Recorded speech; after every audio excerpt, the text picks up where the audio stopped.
Hello friends, welcome to my channel oceans of the current affairs. ये हमारी current affairs की fourth part है। इसमें भी हम अपने 5 टॉपिक कवर करेंगे। और अगर आपको मेरी इसकी पीडीएफ चाहिए तो आप मेरे टेलीग्राम चैनल से ले सकते हो, जिसका लिंक मैं अपने डिस्क्रिप्शन बॉक्स में डाल दूँगा। और जिसने भी अभी तक 3 पार्ट नहीं देखे हैं वो मैं जाके मेरे चैनल से देख सकता है कि चैनल पर वो अपलोडेड है। अब शुरू करते हैं हम अपने पहले टॉपिक से। Elephants deaths in Botswana. अब ये न्यूज़ में क्यों था? In the past 2 months 100 of elephants have died mysteriously in Botswana Okavango delta. अब ये चीज़ याद रखना, इसकी बोट्सवाना एक नाम याद रखना और ओकवांगा डेल्टो याद रखना, डेल्टा याद रखना, ओकवांगो डेल्टा। पूछ सकते हैं कि कौन सी कंट्री में डेथ हुई है और कौन सी डेल्टा के पास हुई है, ठीक है। और अभी तक की जो न्यूज़ आ रही है वो आ रही है अभी तक की न्यूज़ में 356 एलिफेंट्स की डेथ हो गई है। अब की पॉइंट्स देखते हैं। बोले the cause of the death is yet to be established, how poaching has been ruled out since the dead elephants were found with tusk. अभी इसका जो एक रीज़न हो सकता था डेथ का, वो हो सकता था पोचिंग। पर पोचिंग इसलिए नहीं है क्योंकि जितनों की भी डेथ हुई है उसके साथ हर एलिफेंट के साथ उनके दांत हैं। और जो पोचिंग करते हैं वो मैक्सिमम उनके दांत ले जाते हैं, क्योंकि उनकी जो दांत है उनकी वैल्यू मार्केट में बहुत ज़्यादा है, तो वो इसीलिए उसकी पोचिंग करते हैं। तो अब आगे देखते हैं। Several live elephants appear to have been weak, lethargic and skeletal with some showing sign of disorientation, difficulty in walking और लिम्पिंग।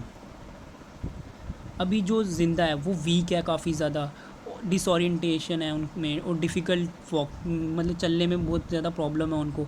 अब ये देख लेते हैं कि डिसओरिएंटेशन मतलब कि वो एक ही जगह पर घूमी जा रहे हैं, जबकि जो हाथी होते हैं वो इतने कैपेबल होते हैं कि उनको अपने सारे रास्ते याद होते हैं, वो काफ़ी लंबी अपनी जो सफ़र है वो तय कर लेते हैं।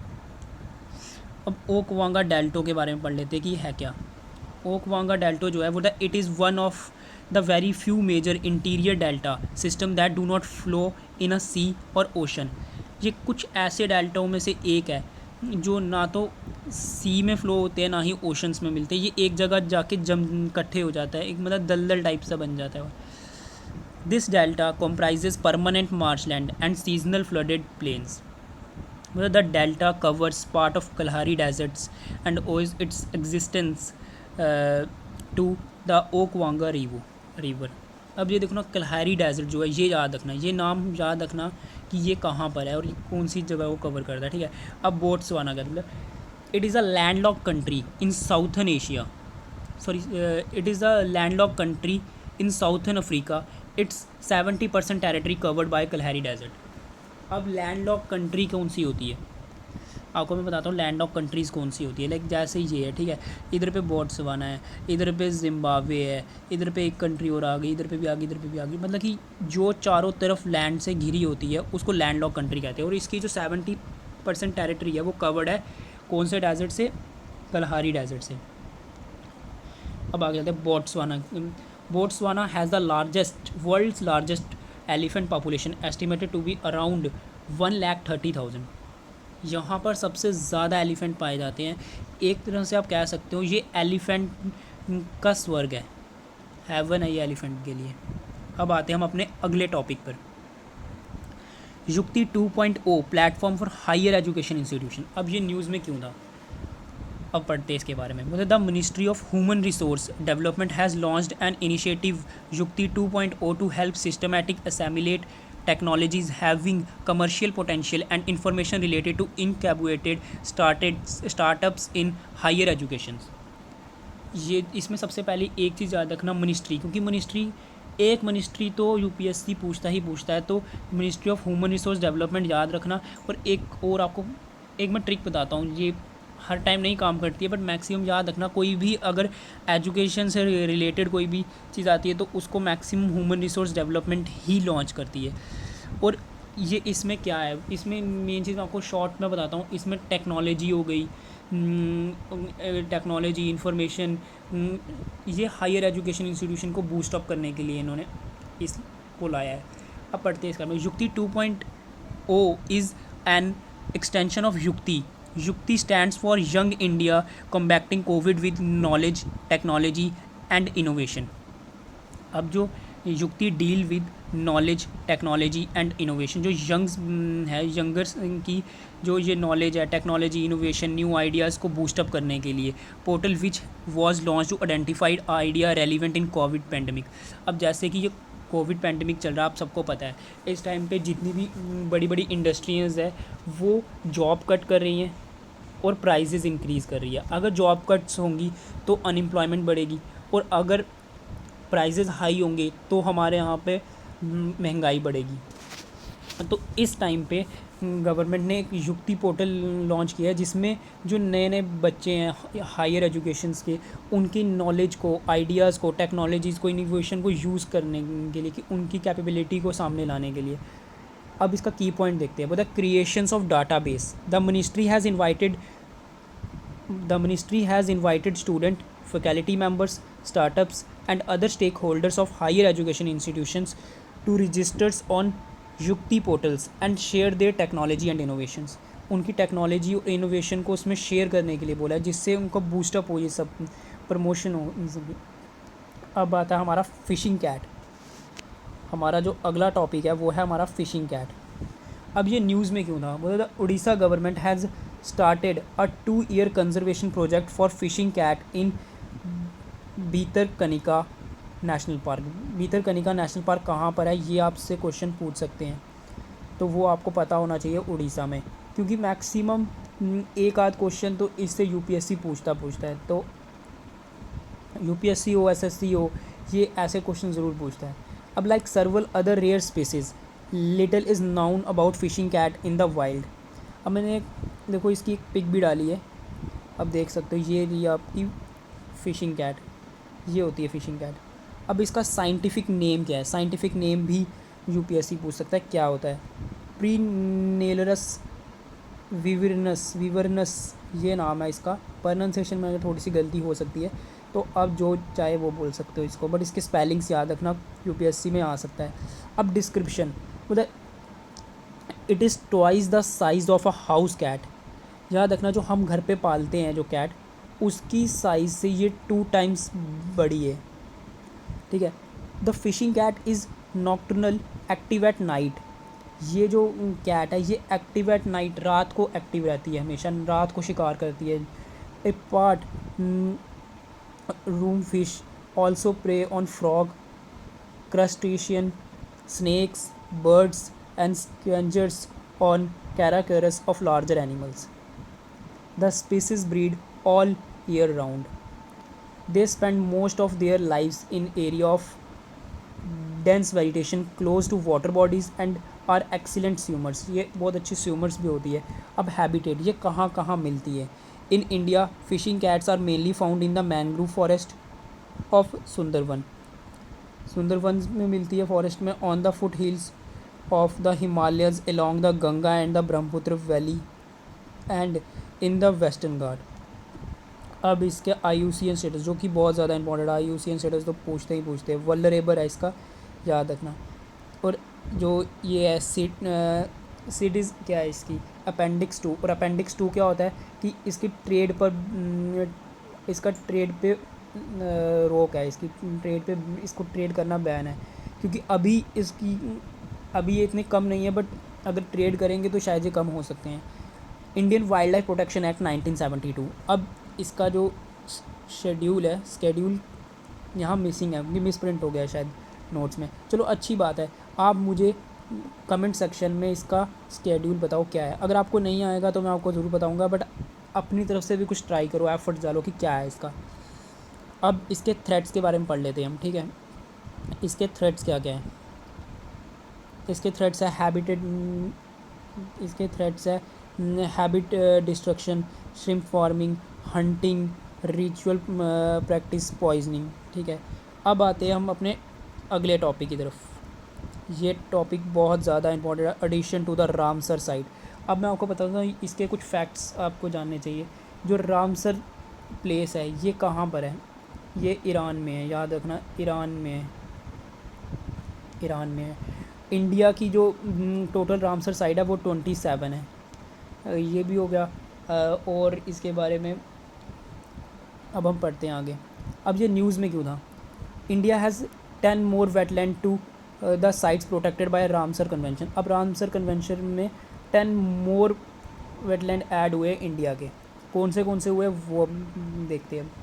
महाराष्ट्र का, जो कि महाराष्ट्र का अभी तक कोई नहीं था, पहला हुआ है नंदूर, स्टेट्स फर्स्ट। पंजाब का हुआ Keshopur, Miani, Beas conservation reserve and Nangal. Uttar Pradesh का नवाबगंज, पारावती, आगरा, समन, समसपुर, संडी एंड सरसाई नवार। ये गाइस ये बहुत इंपॉर्टेंट है, इसको याद रखना। ये जो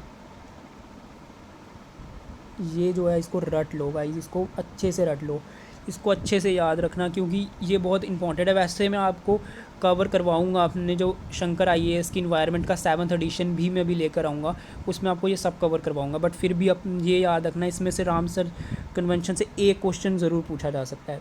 अब देखो, जैसे कि मैंने आपको बताया था, the other 27 Ramsar site are in Rajasthan में है, केरला में, उड़ीसा, मध्य प्रदेश, हिमाचल प्रदेश, असम, वेस्ट बंगाल, जम्मू एंड कश्मीर, आंध्र प्रदेश, मणिपुर में कौन सी है ये मुझे आप बताओगे, गुजरात, तमिलनाडु और त्रिपुरा।